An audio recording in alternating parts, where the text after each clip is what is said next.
Let's start fourth question of this practice session of ratios. Question का नाम है penalty. ठीक है, तो सबसे पहले हमारे पास रिक्वायरमेंट क्या है इसकी। हमने कोई गेन कैलकुलेट करना है ऑन डिस्पोजल ऑफ सिल्वा को। आई थिंक कोई सिल्वा को नाम की सब्सिडी है जो कि पेरेंट ने डिस्पोज ऑफ की है, उसके ऊपर कोई गेन आया है वो निकालना है। Would be needed to include in consolidated statement of profit और loss for the penalty group for the year ended 31 December 2007। Okay हो गया। देन हमारे पास पॉइंट बी 3 नंबर का हमारे पास एक्सप्लेन वेदर और not the disposal of Silva is likely to constitute a discounted operation and the correct accounting treatment for this. Discounted operation इसका मतलब ये है कि IFRS 5 का भी यहाँ पे टच आ गया है कि क्या ये क्राइटेरिया फिल कर रहा है एज कम्पेयर टू IFRS 5 जो आपसे रिक्वायर करता है। ठीक है, इसको मैं डिस्काउंटेड ऑपरेशन मान सकता हूँ कि नहीं। और फिर उसने एज एक्सपेक्टेड उसने हमसे चार क्या कहते हैं रेशियोज हमसे मांग लिए। GP, operating profit, interest cover, inventory turnover days, और फिर आखिर में 11 नंबर का एनालिसिस मांग लिया on performance and position of Penalty. ठीक है, दोनों सालों का for the year end compare to, दोनों सालों के कंपैरिजन में क्या क्या फर्क आया है। इसका मतलब यह है कि कंपैरिजन आपसे दो एंटिटीज का भी करा सकता है, एंटिटी का मार्केट के साथ भी करा सकता है, और एंटिटी के दो फाइनेंशियल स्टेटमेंट डेट्स का भी करा सकता है। दो आपके पास क्या कहते हैं कि ईयर्स हो और उसमें आपने कंपैरिजन करना हो कि इंक्रीज और डिक्रीज के पीछे क्या रीजन हैं। ठीक है, तो सबसे पहले हम करते हैं सबसे पहले हम सवाल पढ़ते हैं और फिर आते हैं रिक्वायरमेंट नंबर 1 के ऊपर। अच्छा, सवाल हमारे पास है पेनाल्टी ग्रुप।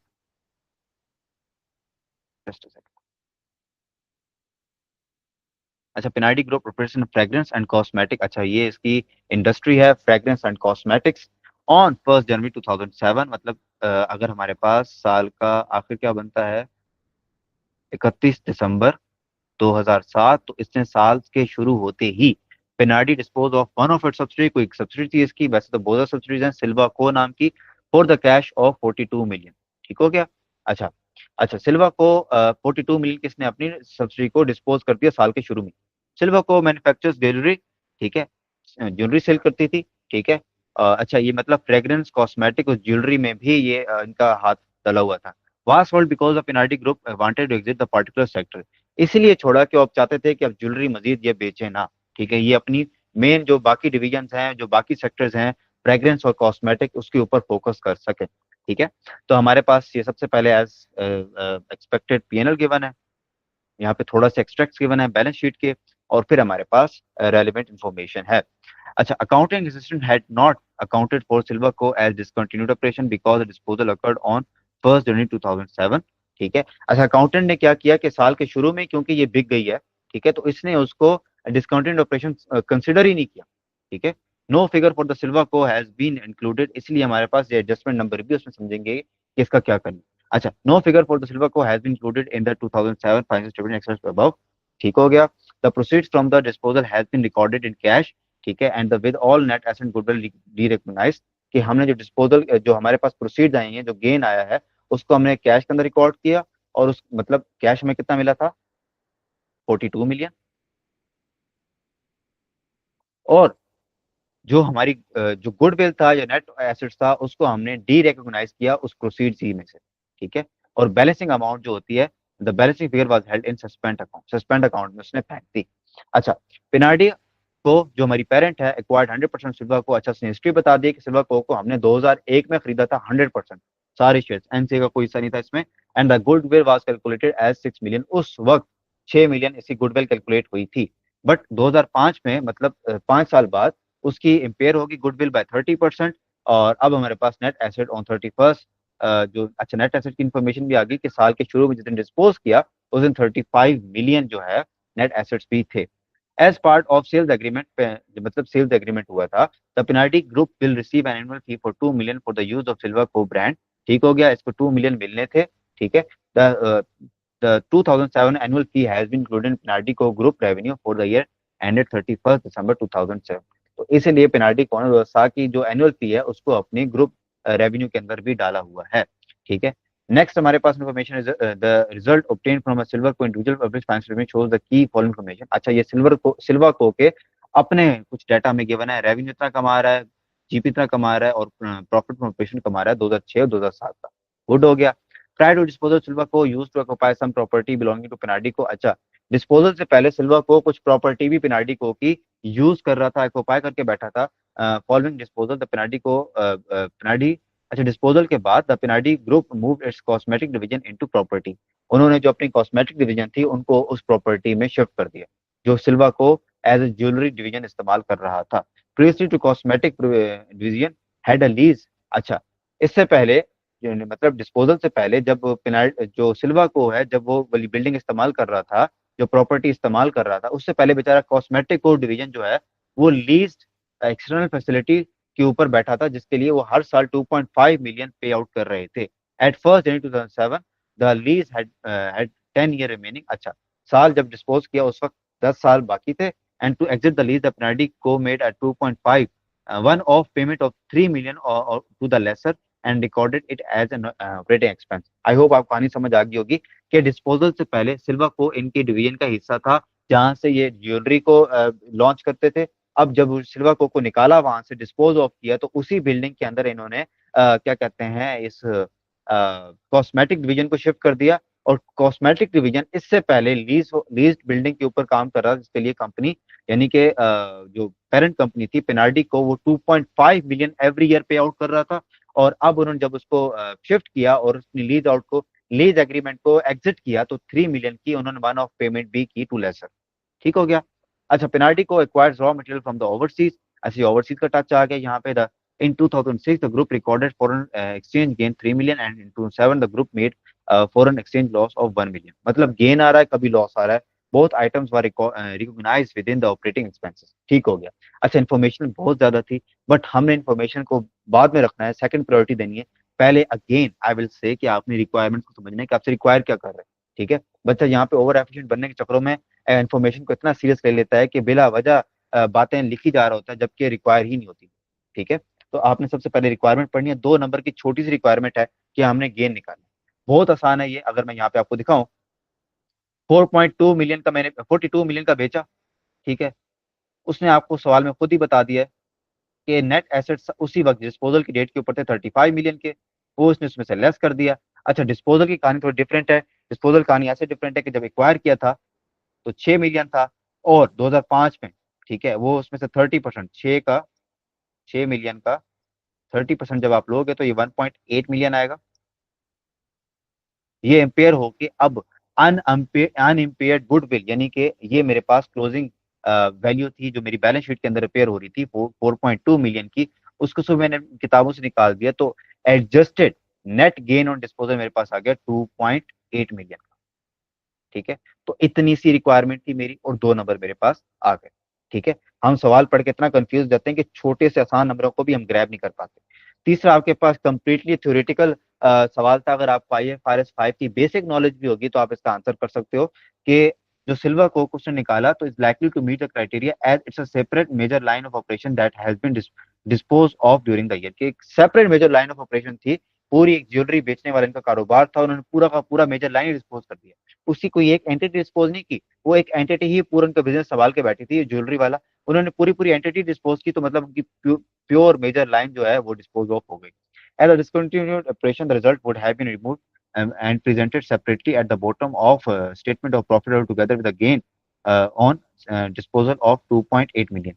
कि अब जब इन्होंने इसको डिस्पोज ऑफ कर दिया, तो अब उसके ऊपर जो गेन आया है, इन्होंने इसको प्रॉफिट एंड लॉस के अंदर दिखाना था।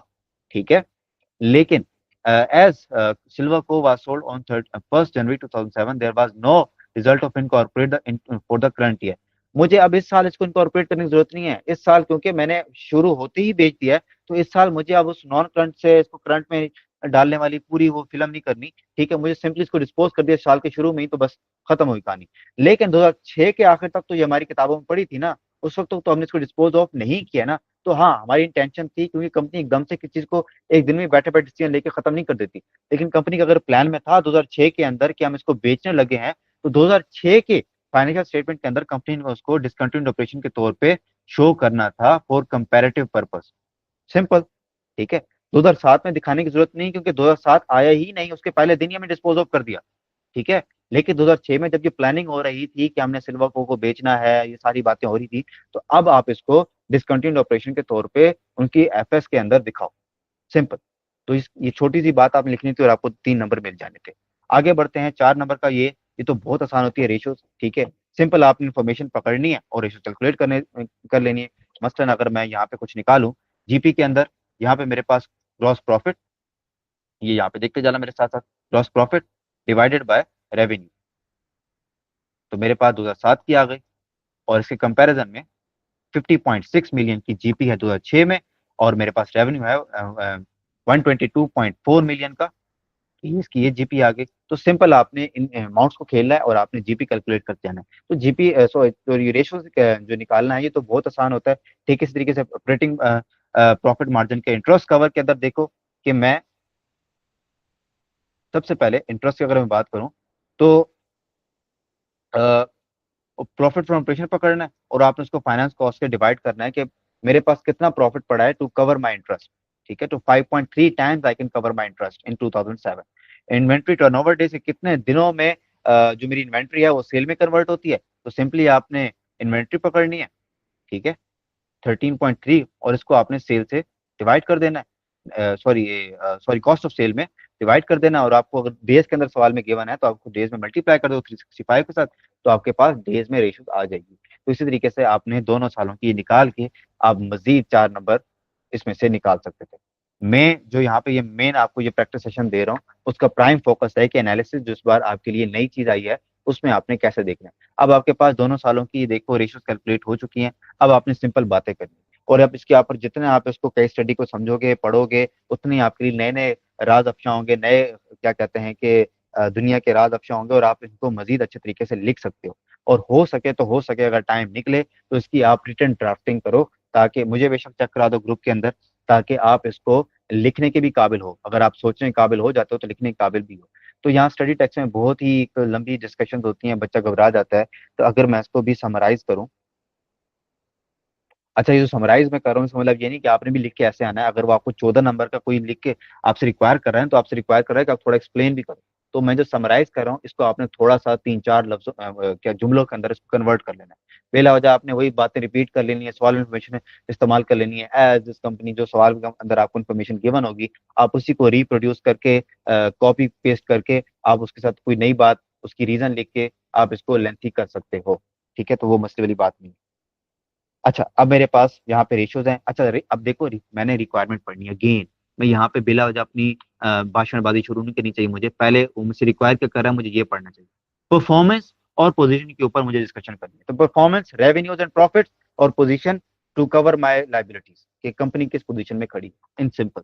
तो उसके मैंने रेशियोज भी आपको पिछले लेक्चर के अंदर समझा दिए थे कि परफॉर्मेंस में कौन कौन से रेशियोज आते हैं और पोजीशन में कौन कौन से रेशियोज आते हैं।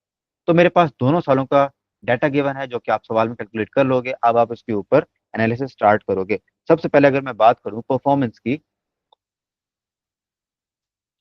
परफॉर्मेंस इसके लिए कौन सा रेशियो है मेरे पास, जीपीयू मार्जिन। इसकी बातें शुरू करते हैं। जस्ट अ सेकंड, इसको डिफरेंट कर लो।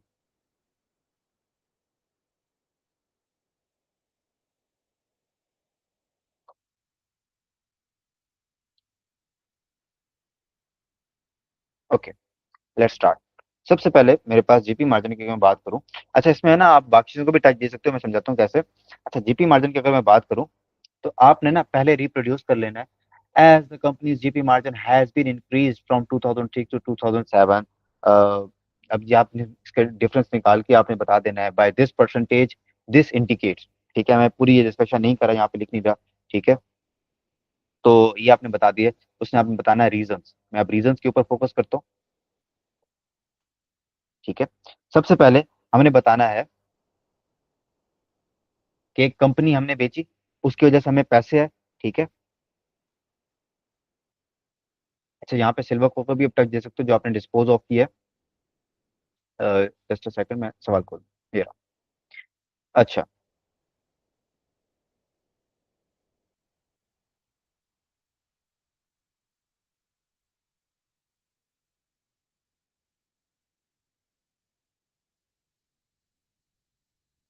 जस्ट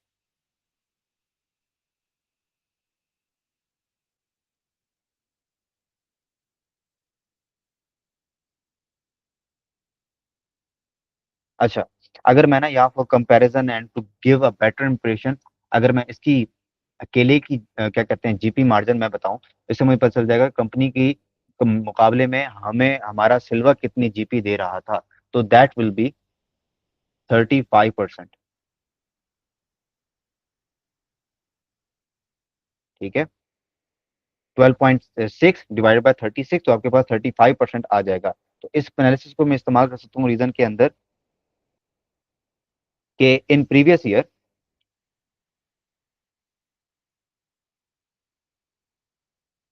कंपनी, जिसका नाम था पिनार्डी आई थिंक, हाँ, पिनार्डी वाज ओनिंग सिल्वा को, and it was only contributing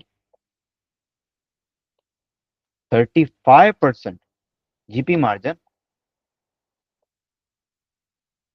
in companies overall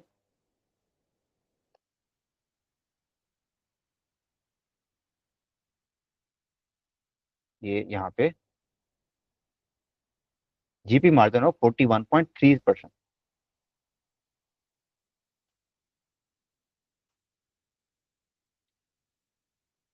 इसका क्या मतलब है, इसको आपने ऐसे देखना है कि देखो कंपनी ओवरऑल 41.3 जीपी कमा रही थी जो डिफरेंट सेक्टर से, लेकिन जो सिल्वा है वो नुकसान दे रही थी, 35% सिर्फ कमा के दे रही थी।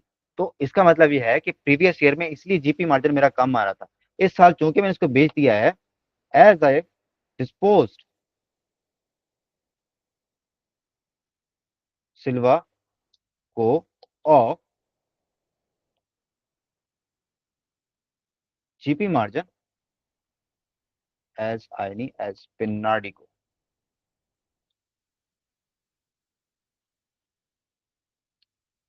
Is inflated. ये भी वजह हो सकती है कि हमने वो जो हमारा दर्द सर था जिसकी वजह से हमारा जीपी मार्जिन कम आ रहा था वही डिस्पोज ऑफ कर दिया, हमारा जीपी मार्जिन बढ़ गया। ठीक है,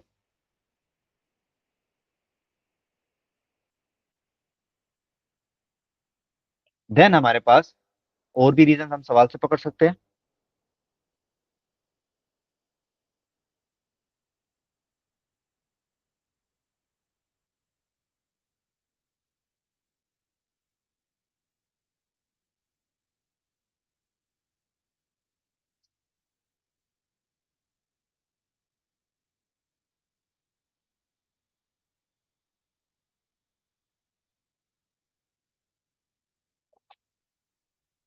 okay, sales relevant I guess यही इन्फॉर्मेशन थी हमारे पास। सेल और प्रॉफिट, क्योंकि हम इस वक्त जीपी मार्जिन की बात करें तो अपने सेल और प्रॉफिट से रेलेवेंट पॉइंट्स पकड़ लें। तो इसमें इतनी बात थी। बाकी अगर मैं सिर्फ रेवेन्यू के इटसेल्फ बात करूं तो उसमें पॉइंट लिख सकता हूं मैं।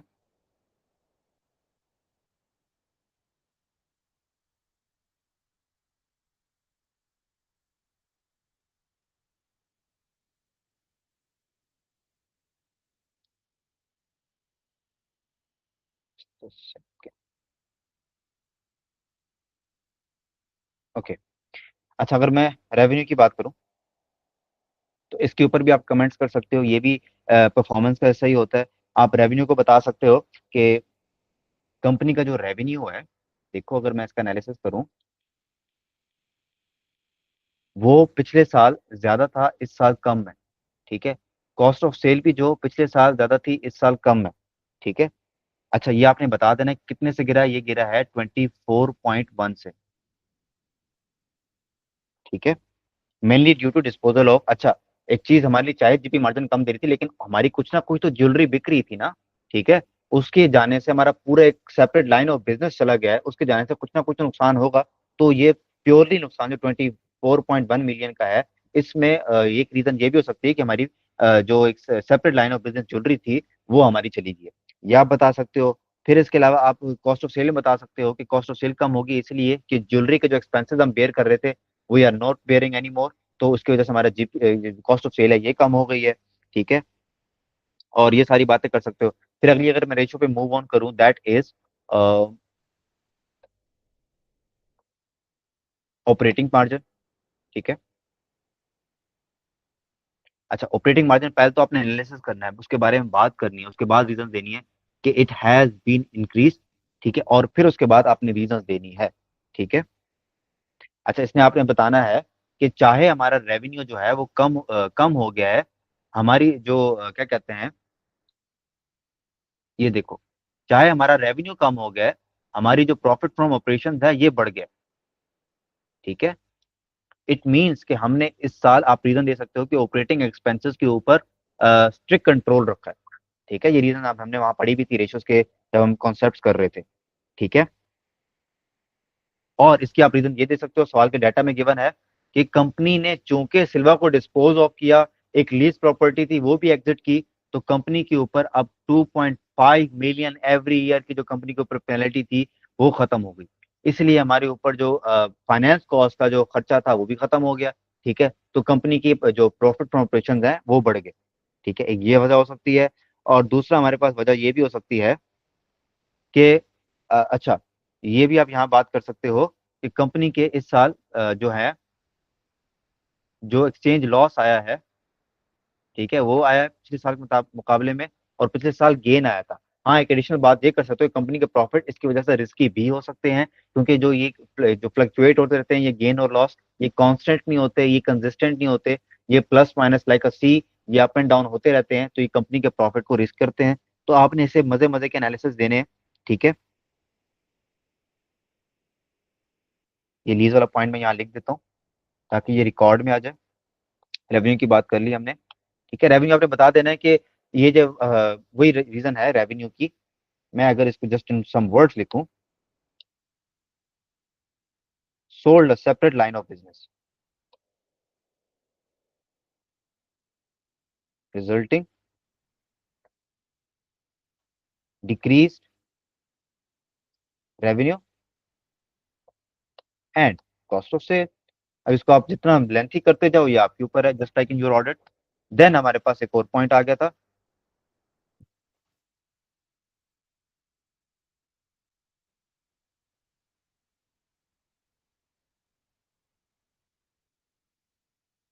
Operating profit margin.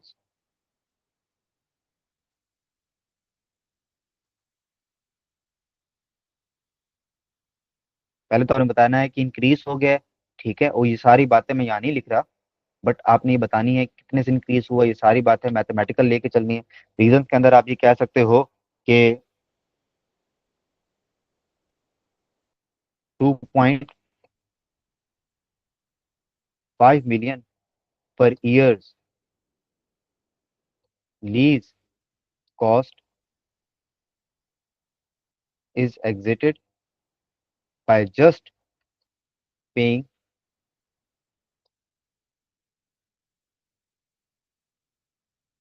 3 million exit fee, जान छुड़ा ली। और ये हर साल ये 2.5 मिलियन, ये 25 मिलियन पर ईयर है, और अंदाजा लगा लो 10 साल तक ये लीज चलनी थी, तो तकरीबन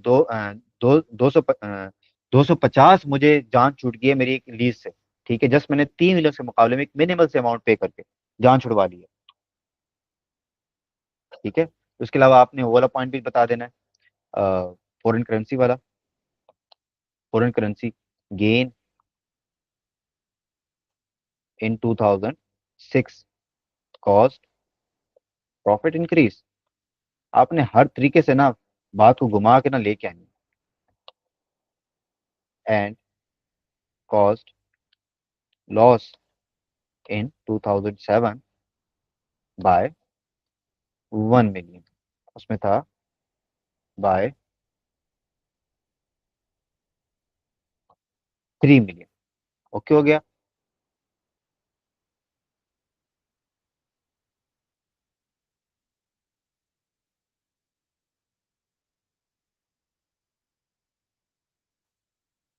चलो मूव ऑन करते हैं, मैं इसको इस बार इस पर लिख रहा हूँ, वरना ये बातें करके मैं मूव भी कर सकता हूँ, ताकि आप चीजों को थोड़ा सा समझ सको, देख सको, ठीक है, ताकि बातें रिपीट हो बार बार, ताकि आपका दिमाग खुले कि इन चीजों को कैसे करना है। इसको मजीद आगे बढ़ते हैं। अगला हमारे पास रेशियो है इंटरेस्ट कवर रेशियो, कि कितना मेरे पास प्रॉफिट बिफोर इंटरेस्ट या टैक्स एंड टैक्स, या फिर इसको ऑपरेटिंग प्रॉफिट भी कहते हैं, वो कितने टाइम्स है मेरे पास कि मैं अपना इंटरेस्ट जो है उसमें से निकाल सकूं, ठीक है। तो ये जो है ये बढ़ गया इस साल। आपने इस बात को बताना है, ठीक है, फ्रॉम 2.4 टू 5.3, ठीक है, इन 2007। तो इसके पीछे अगर मैं रीजन लिखूं, तो एक तो रीजन हमारे सामने है, खुले आसमान की तरह कि हमारा प्रॉफिट में देखो ना, आपने वो रेशियोज को यार सामने रखना होता है कि ऊपर पीबीआईटी है, नीचे इंटरेस्ट है, तो पीबीआईटी को पहले देखूं मैं, हाँ नाइस, ये तो बढ़ गया, तो ये वजह हो सकती है, नंबर वन। दूसरा, हमारी फाइनेंस कॉस्ट ये भी कम हो गई है। तो वही वाली बातें जो हमने पूरे कॉन्सेप्ट के अंदर कवर की थी, कि आपने नॉमिनेटर और डिनोमिनेटर को कंपेयर करना है कि उसमें क्या चीज बढ़ रही, क्या कम हो रही है, और उसका क्या रिजल्ट आ रहा है ऑन रेशियो। ठीक है, तो इस बात को अब मैं अगर लिख भी दूं, in short, in very short, no brother, okay, let's go. Interest cover increase, why? PBIT increase, and finance cost या इंटरेस्ट कॉस्ट डिक्रीज, सिंपल। ठीक है, आगे बढ़ते हैं। इन्वेंट्री टर्नओवर डेज, अच्छा ये बढ़ गए हैं कि हमारी अब सेल जल्दी हो जाती है। पहले 114 दिन लगते थे, अब 102 दिन में ये सेल हमारी कन्वर्ट हो जाती है इनटू सेल। ठीक है, तो अगर इसके ऊपर मैं बात करूं, अच्छा, इसका मतलब ये है, वही वाली बात आपने कर दी जो मैंने बोली है कि inventory turnover days has been reduced to 102 days. It means showing quicker stock turnover, high inventory days are not alarming due to non perishable product। ठीक है, ये सारी बातें आपने कर देनी है। डूइंग द सिल्वर को jewellery reveal the faster turnover in cosmetic and fragrance, के हमने जो ज्वेलरी वाला कारोबार खत्म कर दिया है, उसकी वजह से मतलब डिले आ रहा था, वो ज्वेलरी नहीं बिक रही थी, और शायद इसलिए पिनाडी ने डिसीजन लिया कि हम इसको खत्म ही कर दें लाइन ऑफ बिजनेस को। लेकिन जैसे उसको हमने सेल आउट किया, उसके फौरन बाद हमारी जो टर्नओवर डेज हैं वो बढ़ गए। ठीक है, तो उसका मतलब यह है कि that was the reason, that was the bottleneck, that was the blockage, that was not letting our inventory convert into sale। ठीक है, ये सारी बातें आपने कर देनी है। एंड देन अगर मैं यहाँ पे थोड़ा इधर भी इनको भी टच मार दूं, ये तो सारी हमने बातें कर ली, सब कर ली। ठीक है, नॉन करंट डेज आप देखो, नॉन करंट लाइबिलिटीज मेरी कम हो गई है, एक तो सामने मेरे वाजे रीजन है, लीज खत्म हो गया भाई मेरे ऊपर से, तो नॉन करंट लाइबिलिटी एक वो खत्म हो गई। ठीक है, और दूसरा ये है कि मैं कह सकता हूँ कि एक वजह ये भी हो सकती है, अगर मैं, एक जाहिर सी बात है, जजमेंट चलते हो, जजमेंट भी लॉजिकल हो, ठीक है, बिल्कुल ही ख्याली जजमेंट ना हो, कि हमारे पास एक कंपनी थी, ठीक है, कंसोलिडेटेड कंपनी थी, हमारा पार्ट ऑफ हमारा हमने उसकी लाइबिलिटीज को अपना हिस्सा बना रखा था। अब अगर उसको निकाल दिया है और लाइबिलिटीज हमारी कम हो गई हैं, इसका मतलब ये है कि हमारे ऊपर उसकी लाइबिलिटी का बोझ था, वो कम हो गया। तो ये पॉइंट भी आप लिख सकते हो कि due to disposal of silver Co the liability has been, the non current liabilities has been reduced. ठीक है, और इसके अलावा वो पॉइंट भी आप लिख सकते हो कि हमारी लीज जो हमने एग्जिट कर ली है, तो नॉन करंट लाइबिलिटी वो भी खत्म हो गई। ठीक है, और फिर एक एडिशनल पॉइंट, तीसरा पॉइंट भी आप लिख सकते हो कि हमारी किताबों में ना, ये देखो, अब मैं आपको नया पॉइंट ऑफ व्यू देता हूँ। 4.42 मिलियन मैंने कमाया, लेकिन इसमें जो इंक्रीज देखो ना कितना आया, जस्ट अ सेकेंड,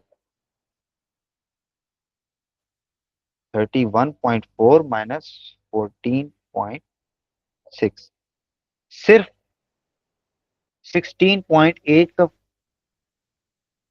डिफरेंस आया। इसका मतलब ये है कि 42 मिलियन में से सिर्फ 16.8 ही मेरी किताबों में पड़ा है, वो बाकी कहाँ गया? तो उसको मैं कह सकता हूँ कि माइट बी यूज, जाहिर सी बात है, यहाँ जजमेंट चलती है, तो जाहिर सी बात है रीजन देनी है, तो रीजन ये भी हो सकती है कि माइट बी यूज टू पे ऑफ माई डेट्स, इसकी वजह से मेरी नॉन करंट लाइबिलिटी कम हुई पड़ी।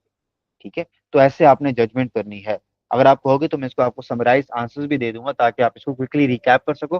ठीक है, और अगर बाकी आखिर में मैं बात करूं, एक ओवरऑल नोटेबल क्या कहते हैं कि कंक्लूजन की, ठीक है, अगर आपसे अगर सवाल ये रिक्वायर करता, वैसे तो रिक्वायर नहीं है, ठीक है, लेकिन अगर आपसे सवाल सवाल रिक्वायर करता कि क्या पेनाल्टी के डिसीजन से उसको कोई बेनिफिट हुआ, क्या सिल्वर को के बेचने से कोई बेनिफिट हुआ, तो yes, it was very beneficial. हम देख रहे हैं हमारी लाइबिलिटीज कम हो गई है, सेल बढ़ गई है, कॉस्ट ऑफ सेल, सॉरी क्या कहते हैं, कॉस्ट ऑफ सेल कम हो गई है, मेरे मार्जिन बढ़ रहे हैं। ठीक है, मेरी इन्वेंट्री अब जल्दी कन्वर्ट हो रही है इनटू सेल। तो ये सारे पॉइंट्स आप लिख के बता सकते हो, ठीक है, कि अब ऑडिट, इसके अलावा मॉनेटरी पॉइंट्स के अलावा नॉन मॉनेटरी पॉइंट भी बता सकते हो कि नाउ पेनाल्टी को can focus more better on it's remaining divisions. ठीक है, ज्वेलरी के जाने के बाद अब मैं कॉस्मेटिक्स और फ्रेग्रेंस के ऊपर ज्यादा ध्यान दे सकता हूँ, उनकी कॉस्ट मैनेजमेंट अच्छे तरीके से कर सकता हूँ, ठीक है, और अपने उनके सेल ज्यादा ज्यादा कर सकता हूँ। ठीक है, मार्केटिंग का खर्चा जो पहले ज्वेलरी के ऊपर भी लग रहा था, अब मैं पूरा उसका खर्चा उठा के भी मैं अपनी कॉस्मेटिक और फ्रेग्रेंस के ऊपर कर सकता हूँ। ठीक है, और इसके अलावा ये बता सकता हूँ कि उसके जाने से मुझे हर साल 25 मिलियन का बोझ मेरे ऊपर सर से ऊपर से उतर गया है। अब अगले 10 सालों तक जो मुझे टोटल 250 मिलियन के लीजेस की शक्ल में पैसे पे करने थे, अब मेरे सर से वो इतना बड़ा बोझ उतर गया है। ठीक है, मैंने सिर्फ 3 मिलियन की पेनल्टी पे करके लेसर को अब मैंने वो जान छुड़ा ली है। तो ये ओवरऑल मेरे लिए बहुत एक अच्छा डिसीजन था, एक स्ट्रेटेजिक बेनिफिशियल डिसीजन था। ठीक है, now I can focus on more more better on my remaining divisions. तो इस तरीके से आप इसका एनालिसिस भी बता सकते हो, अगर रिक्वायर करता सवाल आपसे कि क्या डिसीजन आपके लिए अच्छा था कि नहीं था एज ए पेनल्टी, तो आप ये भी कंक्लूड कर सकते थे। ठीक है, तो ऐसे ही कुछ सवाल होंगे। अगेन मैं आपको फिर कहूंगा कि अपने प्राइम फोकस रखना है ऑन रीडिंग रिक्वायरमेंट। ठीक है, ये ऐसे अल्फाज जब आते हैं ना, बंदा आंखें बंद करके समझता है कि हाँ हाँ वही बातें पूछा है, लेकिन उसके अंदर रीजन कुछ और होती है। आपने उसको समझ के और उसको आपने जितना हो सके आपने इन्फॉर्मेशन इस्तेमाल करके सवाल की उसको कंक्लूड करना है। ठीक है, आपने एक एक करके हर आपने रिक्वायरमेंट को अलग से ट्रीट करना है। इस रिक्वायरमेंट ए का कोई ताल्लुक नहीं था बी सी डी के साथ, बी का कोई ताल्लुक नहीं था ए सी डी के साथ, ठीक है, और सी का ताल्लुक था डी के साथ। ऑब्वियसली वो तो अगर ना भी होता तो आपको रेशियोज निकालने पड़ते for analysing performance and position of penalty group. ठीक है, और आखिर में एनालिसिस तो हर सवाल की एक जीनत है, हर सवाल में आया होता है। ठीक है, तो इस तरीके से आपने सवाल देखने हैं, सवाल बहुत आसान है, आपको बस में कॉन्फिडेंस लाना है और आपने चीजों को देखना है, बार बार देखना है, ताकि आपको चीजें जब रेपिटेटिवली आपके माइंड में आएंगी तो आपका जो है जो माइंड है वो ब्रॉड होगा, वो ओपन होगा, और आप चीजों को अच्छे तरीके से वहां पे प्रेजेंट कर सकते हो। और हो सके तो कुछ 2-3 सवालों की रिटर्न हैंड ड्राफ्टिंग भी कर लेना, ताकि आप लिखने के भी थोड़े काबिल हो जाओ। ठीक है, so let's conclude this question here as well और मूव करते हैं नेक्स्ट क्वेश्चन की तरफ।